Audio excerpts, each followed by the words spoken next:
皆さんにとって幸せな生活はどんな生活ですか？十分な収入、家族との時間。そんな誰もが幸せに生活するための取り組みのことを福祉と定義され、この世界には福祉先進国と呼ばれる質の高い生活が保障された天国のような国が存在する。北欧、特にデンマーク、ノルウェー、スウェーデン、フィンランドは幸福史の国と知られており、いずれの国も個人の幸福だけではなく社会全体の幸福を志向し、資本主義と社会主義が結合した北欧モデルを取り入れ、高い税金を負担する代わりに介護や医療、教育などの社会保障サービスを無償で提供する国づくりが行われている。このように税金の使い道が鮮明であることから、国民の政府への信頼度も高く、また安定した経済を維持しながら北欧ならではの豊富な資源を利用し、少ない人口でも柔軟な労働制度と生産効率を高めた産業の発展によって、北欧諸国の一人当たりの GDP はここ10年間トップクラスを推移。さらには世界146カ国を対象にした国家別幸福度調査の幸福度ランキングでは、北欧の国は常に10位以内にランクイン。中でもフィンランドは7年連続で世界一幸せな国に選出されている。 We are fairly happy and content with life in Finland. そんな限りなく完璧に近い国と言われるフィンランドに潜む深刻な社会問題。 Once you live here for a little while, you can kind of see where it comes from. 人々はいかに幸せと感じるのか。今回は世界一幸せな国の実態に迫ります。はい、皆さん、What's up? パッパ翔太でございます。ついにやってまいりました。7年連続世界一幸せな国、フィンランド首都ヘルシンキ国際空港でございます。ネットの情報によるとね、もう悪いところが見つからないぐらい完璧な世界一幸せの国。ちなみに日本の幸福度ランキングは世界51位ということで、先進国の中でも低いと言われている中、世界一幸せな国フィンランドとは一体どのような国なのか見てみたいなと思います。さて、まずは換金ってことで、フィンランドはノルウェーやスウェーデンとは違ってユーロがね通貨なので、1万円で約62ユーロ。空港からはね電車で街中を目指します。はい、今回はですね、バッパー翔太で本を発売しましたっていうことで、もうすでに読んでいただいた方、コメントをねしてくれた方、本当にありがとうございます。本のタイトルはですね、 Go with the flow。どうして19歳の時に世界へ旅することになったのか、旅をする前命を絶とうと考えてた自分、世界を旅して分かった新たな世界と幸せに生きるために大切なことなどなど、 YouTube ではね語りきれない裏側を書いているので、皆さんぜひ読んでみてくださいということで、 Back to the video。 皆さんはフィンランドと聞くと何を思い浮かべますか？サンタクロース、サウナ。フィンランドはスウェーデン、ノルウェー、ロシアと国境を接する北欧の国で、日本とほぼ同じ面積を持つも人口は日本の約25分の1。南は水産資源が豊富なバルト海に面し、国土の 70% が森に覆われた自然豊かなこの国が現在のような姿を手にしたのは1917年の独立からのこと。それまでフィンランドは長い間ヨーロッパとロシアの狭間で揺れ動きながら両者の影響を強く受けた。かつてこの土地には北部のサミー人と南部のフィン人という2つの民族が狩猟採取生活を住んでいたが、フィンランドの歴史の転機は12世紀、ローマカトリック教会が盛んだった隣国スウェーデンがフィンランドに十字軍を送り込んだことで、スウェーデンによる統治が始まり、フィンランド南西部のトゥルクが宗教と政治の中心地として栄え、スウェーデン王国は17世紀に全盛期を迎える。一方、フィンランドの東に位置するロシア帝国ではギリシア正教が信仰されていたことから、長年スウェーデンとの宗教対立が続いており、18世紀にはバルト海の覇権をめぐってロシアとスウェーデンの間で戦争が勃発。結果、スウェーデンはロシアに敗北し、フィンランドはロシア帝国の支配下になることになった。当時のロシア皇帝はフィンランドに自治を認め、首都をトゥルクからヘルシンキに移し、教育や言語の発展を後押しするも、その間フィンランド人たちは、我々はスウェーデン人ではない、だがロシア人になるつもりはないという独自のアイデンティティを持ち、ナショナリズムが高まった。そして1917年、ロシア革命の混乱をきっかけにフィンランドは長い支配から解放され独立を宣言。しかしその後もフィンランドは第二次世界大戦で大国ソ連との間で冬戦争と継続戦争を経験、領土の一部を失いながらも独立を守り抜いた。戦後、フィンランドは中立的な外交政策を掲げながらソ連との関係を維持してきたが、2022年ロシアによるウクライナの侵攻を受け、長年維持してきた中立政策を見直し、自国の防衛を強化するために2023年に NATO へ正式加盟した。これによりフィンランドは西側の安全保障体制に加わり、ロシアとの国境を接する NATO の加盟国としての役割を担うことになり、現在に至る。さて街中までやってまいりました。現在ですね、世界で最も男女平等の国の一つと呼ばれているフィンランドなんですけど、男女のね収入にも格差が出ないように様々なね取り組みがされてるみたいで、一番興味深かった例としてスピード違反の罰金の金額も違反者の収入によって変わるみたいで、平均的な収入の人の罰金は約200ユーロなんですけど、過去にですね収入が多い世界で最も有名なホッケー選手がスピード違反した時は14万ユーロの罰金が課せられたり、従業員のね収入を公開して男女収入格差が出ないような取り組みなど、ほんまもう平等に関しての取り組みは北欧はですね違うレベルですね。さて物価超高いって予想してたフィンランドなんですけど、宿に関しては他のヨーロッパと比べてそんなズバ抜けて高いなっていう感じではなく、今回街の中心街で、キッチン、バスルーム、ベッドルーム全部貸し切りで1泊1万円、エアビー見てたら最低7500円から1万2000円ぐらいかなっていう印象です。そしてね、フィンランドの平均家賃は中心部1ベッドルームで約924ユーロ、中心部3ベッドルームで約1694ユーロってことで、日本のね平均家賃と比べると高い印象なんですけど、近年フィンランドでは住宅危機が問題視されているらしいんですけど、住宅に関しても手厚い保証があったり、家族構成や収入に応じて最大で家賃の 80%、 場合によっては家賃全額が政府から補助されるケースもあるそうです。家賃が政府から補助されるって国、そんな国あるんですか？でも家賃補助って分かっての生活、かなり肩の荷が下りるような気がするんですけど、皆さんどうですか？ということで、さらにリアルなフィンランドの内情を知るべく、今回は現地の友達に街を案内してもらいます。 Okay, so guys, nice to meet you. Nice to meet you. Yes. So tell me, what do you do? My name is Antti Hyyrynen. I'm a singer in our band Bösch, but also I'm a singer in this metal band called Stamina. Okay. Are you? Yeah, I'm Jussi Hyyrynen and I'm Antti's older brother. Yeah. I'm also, this is half of my life is music and half of my life is I'm a doctor. I work in emergency. Amazing. So like an intellectual musician. 世界一幸せな国の物価はどんな感じなのかってことで、やってきたのは地元のスーパー。バナナがキロ 1.99 で、オレンジが 2.39、 レモンが 2.89、 リンゴ 1.29。 こんな感じでですね、野菜に関しては日本よりも少し高いかなっていう感じで、大きな差はない感じですかね。スーパーにはお惣菜やね、お弁当も充実してましたが、サンドイッチが600円で、サラダがなんと1140円、お寿司が2000円とかなりお高めです。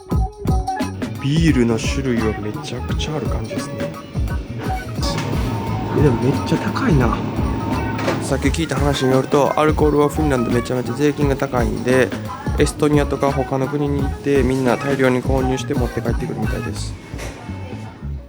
そしてね、フィンランドは世界で最も環境問題の意識が高い国っていうことで、脱炭素に最も力を入れてる国。ペットボトルとかね、瓶の裏には 0.20 とか、レジ袋1枚の値段も 0.50。 フィンランドのねペットボトル回収率は 92% で、街中歩いててもゴミ見つける方が難しいほどゴミ落ちてないなって感じです。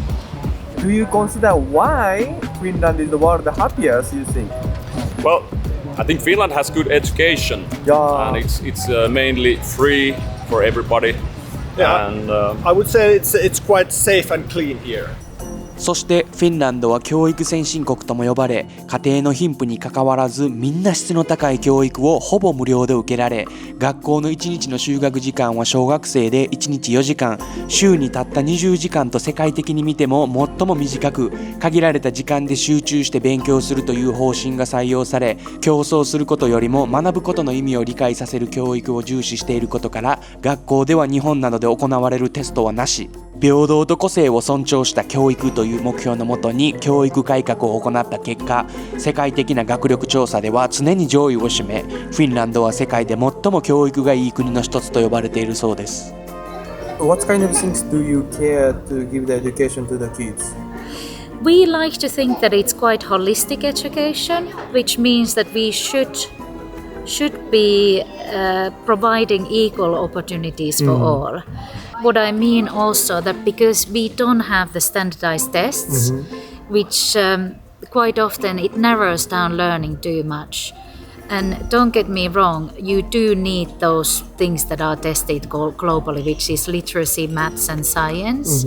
But however, if you only standardize learning, you're missing out so much diversity and human potential. Okay. And it sends a wrong message to kids also that only these things matter in life and learning. So you should widen up your horizons a little bit more. And the problem is also that when schools get penalized for getting bad test results, they tend to start skipping everything else and prepping kids only to be good at the tests. Right. So instead of creating curious new visionaries or innovators, you creating great test takers. フィンランドではね、働く環境にも平等性が重要視され、幼稚園の頃から意識するように訓練された独立性、上司は指示を出さず部下の独立性が重要視されるっていうことで、プラス効率よく働くためにも有給消化 100% で平均就労働時間はたったの35時間、16時に仕事が終わり残業なし。そしてそんな平均労働時間が日本より短いフィンランドの平均収入は平均月収約3288から4250ユーロってことで、世界的に見てもね、個人の収入が圧倒的に多いわけでもないんですけど、仕事と休みを大切にした世界で最もワークバランスが取れた国として注目されてるみたいです。いや、世界一多すぎやろ。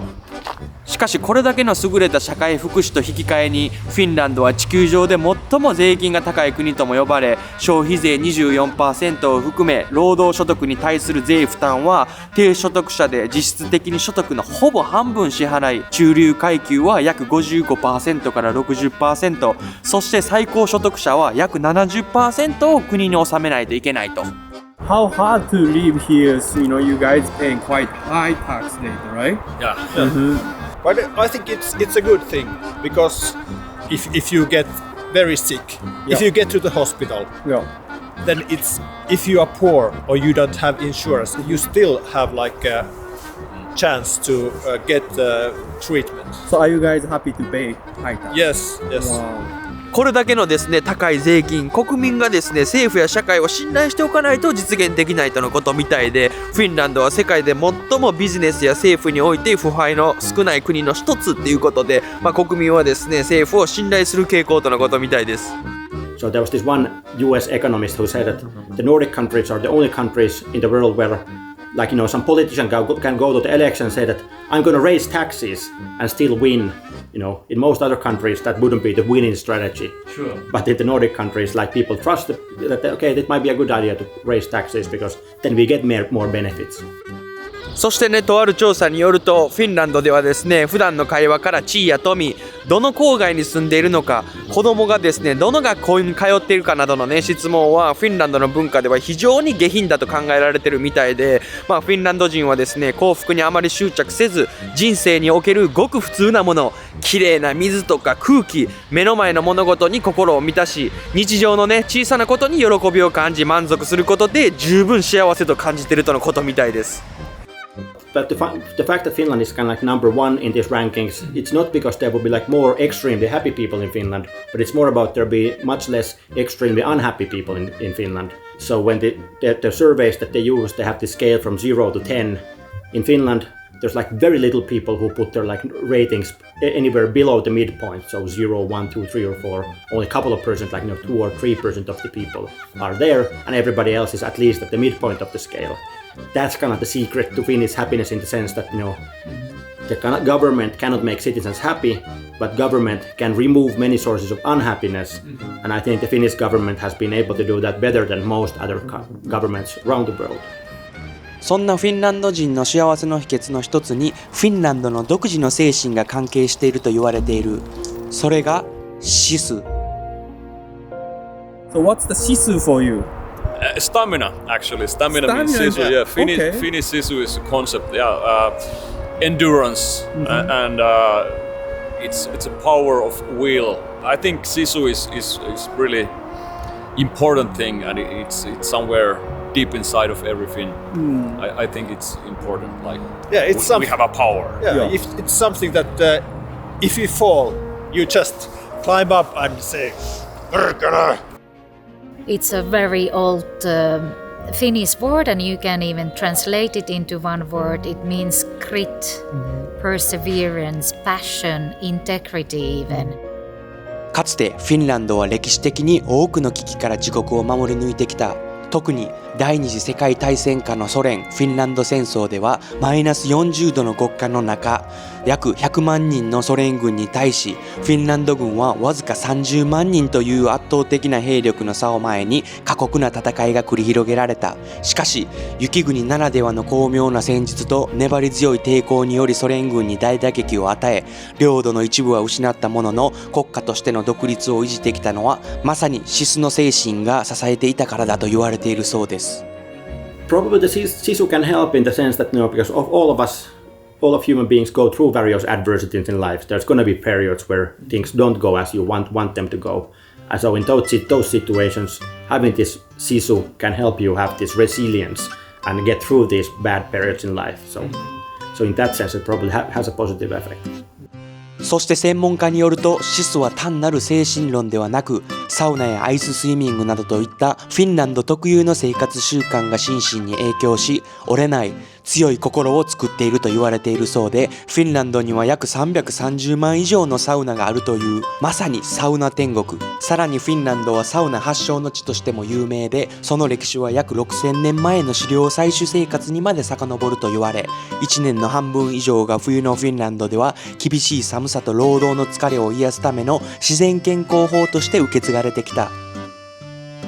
Looks good. Yeah, this is the Finnish style of the sauna. It's a lake, right? Yeah. Wow. But I promise it's cold. It must be. It's freezing. So how often you come to the saunas? I think five days per week. 5 days Yeah, per week? and go to swimming also. はい、ということで今からフィンランドスタイルのサウナなんですけど、めっちゃ寒いわ。おー、寒い。そう、中がですね、こんな感じです。なんかいい匂いがします、めちゃくちゃ。なんか焚き火の匂い。This is savu sauna. Okay. Smoke sauna. I'm not sure. Smoke what you say, sauna, yeah. okay. Here we go.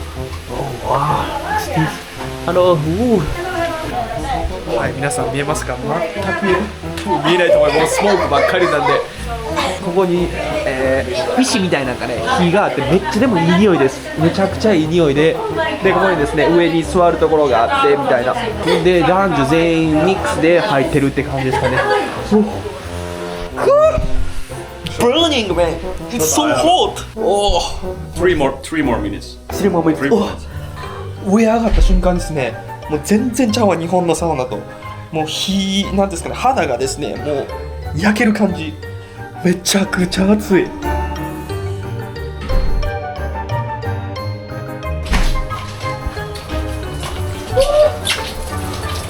外に来ただけでめっちゃ気持ちいいです、皆さん。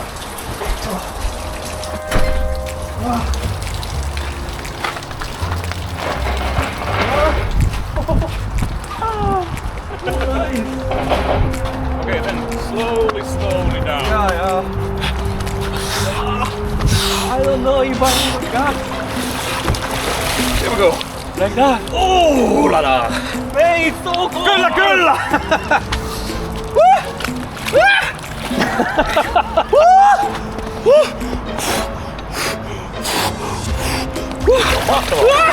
So cold. Okay. Yeah. Excellent. Right. And now back to sauna. Back to sauna again. So how many times normally you guys go? 2, 3 times? 10. 10 times! Oh! ちょっと日本みたいに長く折って長く折ってみたいな感じじゃないです。もうパンパンパンパンで早く行って早くスイムしてみたいな繰り返しですね。ということでもう一回行ってきます。ナイス。It's much easier. Right. おい。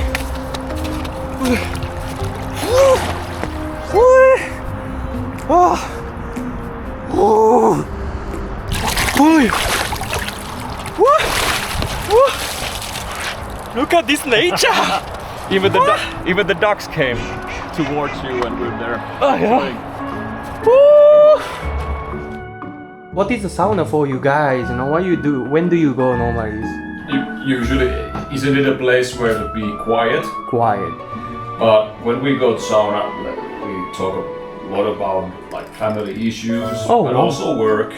Actually, there is one saying that all the important things, all the deals are made in business are made in sauna because it's somehow it's like a relaxed place to negotiate about business deals.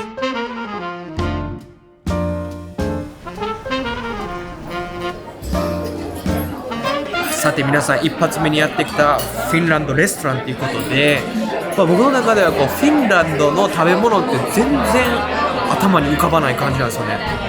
寒さの厳しいフィンランドでは長い冬に備え、魚や肉を乾燥させたり塩漬けすることなどの保存技術が発達し、特に南部はバルト海に面しているため、鮭やニシンなどの魚を使った料理が伝統的に親しまれているそうです。Well, this is one of the Finnish beers. We love lager, so we go with lager. Cheers. Hölkyn kölkyn, as we say. How do you say? Hölkyn kölkyn.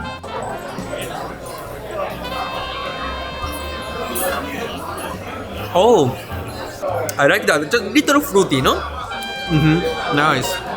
今回頼んだのはコースっていうことで、50ユーロでスターターとメインとデザートが来るんかな。ちょっとその辺わからないですけど、みんな違ったコースを食べていくっていう感じです。さて皆さん続きましていただきますのがこのサーモンスープでございます。This is salmon soup, lohikeitto. This is quite traditional. It's really good for cold winters. This would be selection anywhere in Finland that you would like. 匂いからして美味しいです。なんか小学校の時に食べてたエビチャウダーの匂いがします。サーモンがもうすごい肉厚ですよ。いただきます。They're having sauna, swimming in the lake. いや Salmon soup. 間違いなく美味しいです。でこれがブラウンブレッドっていうみたいでバターつけてでこのクリーミーソースにつけて食べるみたいです。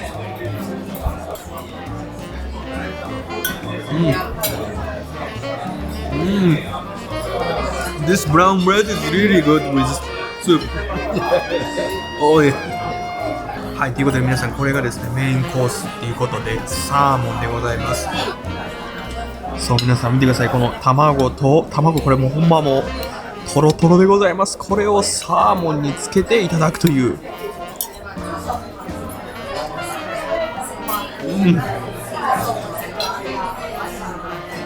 これは皆さんハイクオリティです。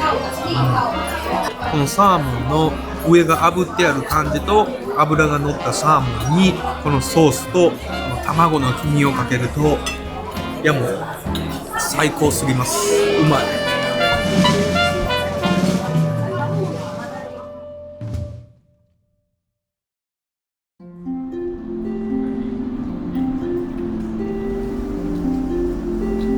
昨日はですね、フィンランドの自然、平等、教育、そしてね、政府への信頼に基づいて幸せな国の一面を見たんですけど、今日はですね、フィンランドの裏側の一面ということで、フィンランドはね、うつ病の国とも呼ばれ、90年代のピークにはですね、精神疾患者率と自殺率は世界最悪の状況の一つ。その後ですね、フィンランドは国家自殺防止プロジェクトを実施して、自殺率は減少したものの、未だにですね、フィンランドは EU の中で精神疾患の推定発生率が最も高いみたいで、フィンランド人の 7% 以上に影響を与え、うつ病の発生率が最も高い国の中で、世界第9位にランクされているとのことみたいです。So why do you think people get depression even world happiest countries people calls, Yeah, that is kind of stunning. But once you live here for a little while, you can kind of see where it comes from, especially this time of year. So the first thing that is probably the most obvious, you probably saw this walking around, it's dark at like 3 p.m, the sun goes down. If you go up the north, the sun doesn't even come up. Yeah. It just makes you feel sleepy, sad, unmotivated, and you tend to want to stay inside, stay away from people, socially isolate. It's called seasonal affective disorder, SAD. And so the social isolation is a big problem. People don't tend to talk to each other that much. And that's, in a way, kind of part of Finnish culture, like not wanting to make small talk. You don't talk to your neighbors. If you're struggling mentally, it's very hard to talk to others, especially if you're in Finland. But what they love to use here in Finland, this is what gets everyone talking, alcohol. It's funny, if you get drunk, then everyone talks. Right. So it's like they're living this way of life where you don't talk about stuff, you stay very reserved, especially in the winter time. You wait till you get drunk, then you talk. Right. Which it doesn't help mental health, really. You shouldn't have to. And also it creates this bad reliance on alcohol as well. Like you need it to talk about your feelings. Yeah. You need it to feel better. So people rely on it a lot. そんな飲酒文化が深く根付いたフィンランドは人口のおよそ 5% から 10% がアルコール依存症に陥っていることが社会問題となっているため、政府は法律で一定の度数を超えたお酒の販売を厳しく制限。政府認定の店舗でしか販売できない上、販売時間も21時までと決められているそうです。Sisu, I love Sisu and I'm super proud of it. However, there's a flip side to it. Sisu is quite, it's quite strong and quite, it's more like an individual character. You can still be strong, but you don't push yourself to a limit where when you end up getting a burnout. That is the flip side of the coin. フィンランドには世界最高の福祉制度があるのにもかかわらず、過去10年間でホームレスの人口が増加。近年では特に若者のホームレスの割合が増加しているそうです。What I hear is especially young people start becoming the homeless. Is that true? Yes, that's unfortunately true. It's because of this, how to say, government's decisions, and also the corona times were really hard for people, and also that people are losing the contacts with other people and the communal thinking, the way of thinking. So when people are individually and they are left alone, then people they might lose their homes and also become homeless. そして若者のホームレスは薬物乱用に走る傾向があるらしく、現在薬物乱用障害は人口の約 4% に影響を及ぼしており、これは EU 他国の割合のほぼ2倍に当たるそうです。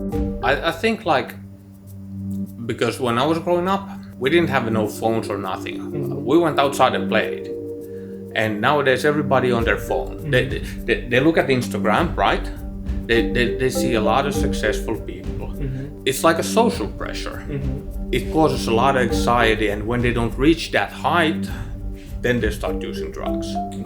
Because it's like they think they failed, but they didn't. They just didn't know better. Yeah.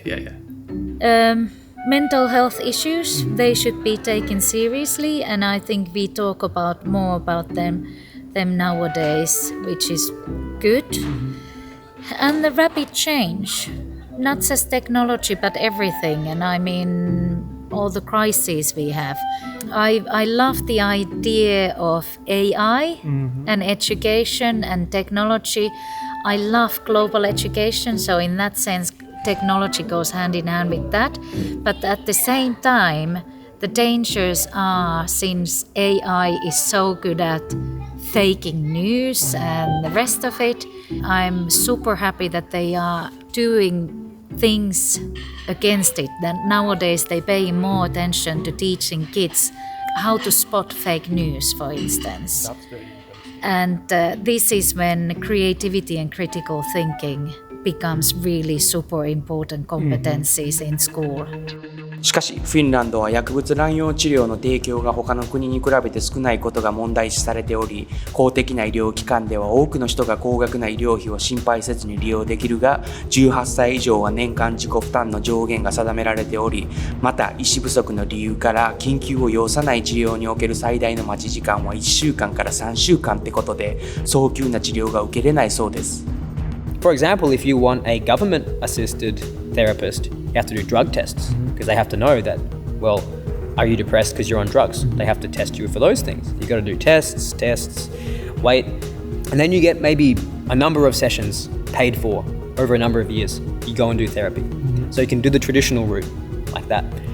So there's a lot of hoops you have to jump through. There's a lot of things you have to do before you get all this help. And it's very hard for a depressed person to do all of this stuff. Like this is hard even for people like me. Like you got to do all these appointments. So a lot of people will just go, screw it, I'm going to go private. Like that's what I did. If you have the money, it's probably a lot better. You get probably better treatment, faster. Don't have to jump through all the hoops.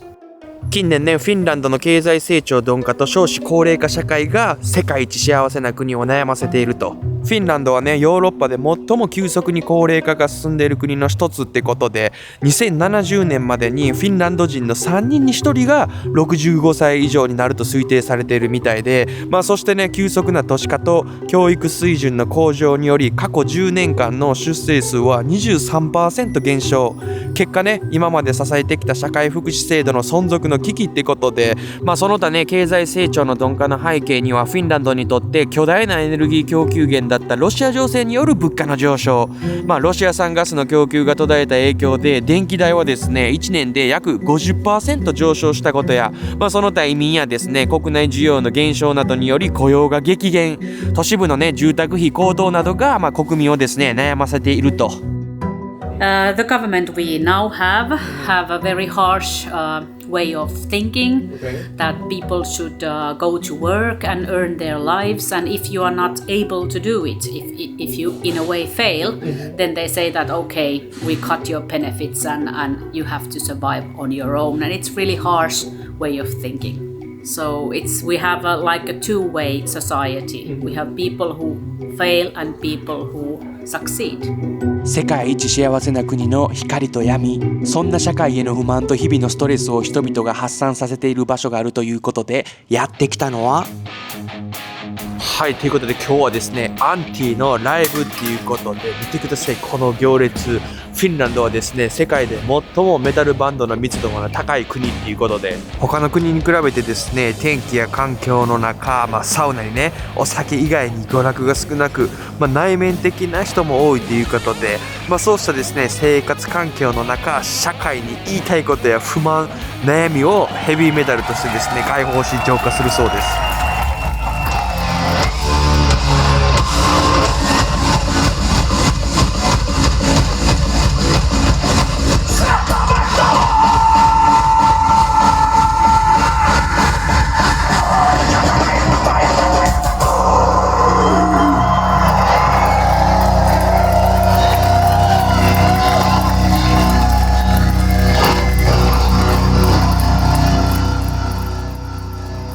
今回フィンランド滞在中で考えさせられた、果たしてこの現代社会に自分の中にある不満や悩みをうまく解放できる場所が存在するのか、自分は一体何者なのか、皆さんが幸せを感じる瞬間はどんな時でしょうか。 One thing is that we humans are social animals, so we get quite much of our happiness from being able to connect with other people. When we have these like good encounters with people we care about and who care about us, that's very important for our happiness. Also, there's much research showing that contributing is also a good source of happiness. When I'm able to do something good to other people, that actually increases my own happiness. So in that sense, like connect with other people is important for happiness, but then one also needs to connect with oneself and think about who am I and what are my values and interests, and make sure that one is able to live according to them.